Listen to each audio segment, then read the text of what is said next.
क्योंकि इस खिलौने ख्वाब और आपके बीच में ये शिवाजी नाम की दीवार खड़ी है। योगायोग बघा कसा आहे, मी अगदी काही दिवसांपूर्वीच विश्वास पाटील सरांनी लिहिलेली महाकादंबरी अस्मान भरारी ही वाचलेली आहे। त्या कादंबरीमध्ये छत्रपती शिवाजी महाराजांची आग्रा भेट जी आहे ती अगदी विस्तृत पद्धतीने दाखवण्यात आलेली आहे। आणि आता जस्ट 6 फेब्रुवारी 2026 रोजी प्रदर्शित झालेला चित्रपट सुद्धा मी थिएटरमध्ये बघितलेला आहे, ज्याचं नाव आहे रणपती शिवराय स्वारी आग्रा। तर मित्रांनो, बघूया चित्रपटामध्ये काय दाखवण्यात आलेलं आहे। सर्वात पहिली गोष्ट म्हणजे हा चित्रपट विश्वास पाटील सरांच्या कादंबरीवर आधारित नाहीये, कारण कादंबरी फक्त 2 महिन्यापूर्वीच प्रकाशित झालेली आहे आणि चित्रपट 2 दिवसांपूर्वी प्रकाशित झालेला आहे। मित्रांनो, या चित्रपटामध्ये छत्रपती शिवाजी महाराजांची आग्रा भेट दाखवण्यात आलेली आहे आणि चित्रपटाचं नाव स्वारी आग्रा असं का ठेवण्यात आलं असेल बरं? छत्रपती शिवाजी महाराज ज्यावेळेस औरंगजेबाच्या समोर त्याच्या घुसलखान्यात त्याच्या दरबारात उभे राहतात त्यावेळेस त्यांच्या डोक्यामध्ये कुठली योजना होती, त्यांना कुठल्या प्रकारची स्वारी करायची होती, हे आपल्याला चित्रपटामध्ये बघायला मिळतं। म्हणजे इतिहासाला कल्पनेची जोड देण्यात आलेली आहे मित्रांनो।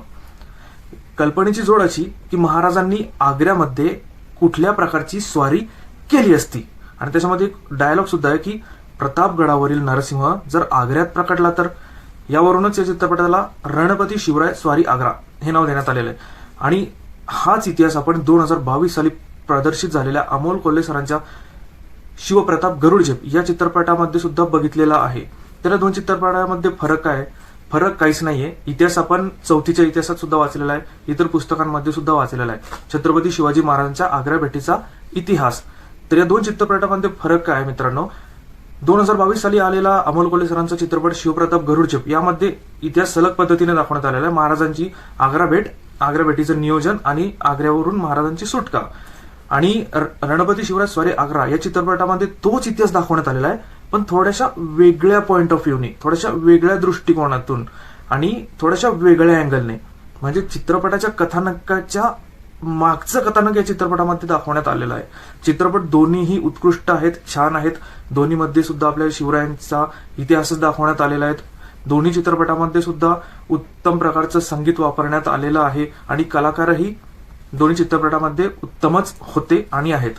मित्रांनो, रणपती शिवराय स्वारी आग्रा हा चित्रपट दिग्पाल लांजेकर सरांचं जे शिवरायांचं ते युनिव्हर्स बनवत आहेत, सिनेमॅटिक युनिव्हर्स, ज्याला त्यांनी शिवराज अष्टक हे नाव दिलेलं आहे, त्यामधील 6वा चित्रपट आहे। आणि यामध्ये त्या नवीन कलाकाराने शिवरायांची भूमिका निभावलेली आहे, त्यांचं नाव आहे अभिजित श्वेतचंद्र। तर यांना शिवरायांची भूमिका जमलेली आहे का? तर प्रयत्न त्यांचा पहिलाच होता आणि हा प्रयत्न जमलेला आहे। महाराजांचं उठणं, बसणं, बोलणं, त्यांच्या बोलण्याची पद्धत, चालण्याची पद्धत अभिजित श्वेतचंद्रने व्यवस्थितपणे स्क्रीनवरती मांडलेली आहे। त्यामुळे नवीन कलाकार जरी असला तरी शिवरायांची भूमिका उत्कृष्टपणे जमलेली आहे असं म्हणायला हरकत नाही, कारण शिवरायांची भूमिका कोणीही जरी केली तर आपल्याला दिसणार शेवटी इतिहासच आहे। आणि अमोल कोल्हे सरांचा फॅनबेस तर खूप मोठा आहे। अमोल कोल्हे सर म्हणजे आपल्या मनात एक शिवाजी महाराजांचं प्रतिरूपच म्हणून आलेले आहेत। त्यामुळे दोन्ही चित्रपटांमधील कथा जरी सिमिलर असली, सारखी असली, तरी थोडेसे चेंजेस या चित्रपटामध्ये आहेत।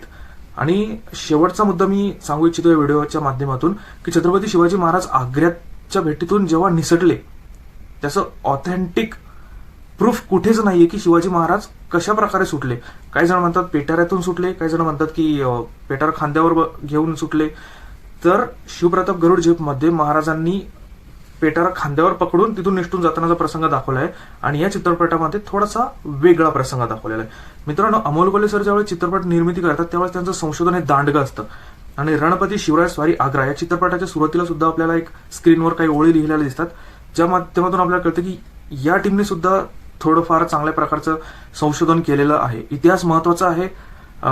चित्रपट निर्मिती होत असली तरी आपल्याला इतिहास कळतो, हे सर्वात महत्वाची गोष्ट आहे। तर हा झाला रणपती शिवराय या चित्रपटाचा रिव्ह्यू आणि दोन्ही चित्रपटांमधील फरक। भेटूया पुढच्या व्हिडिओमध्ये, तोपर्यंत जय शंभूराजे।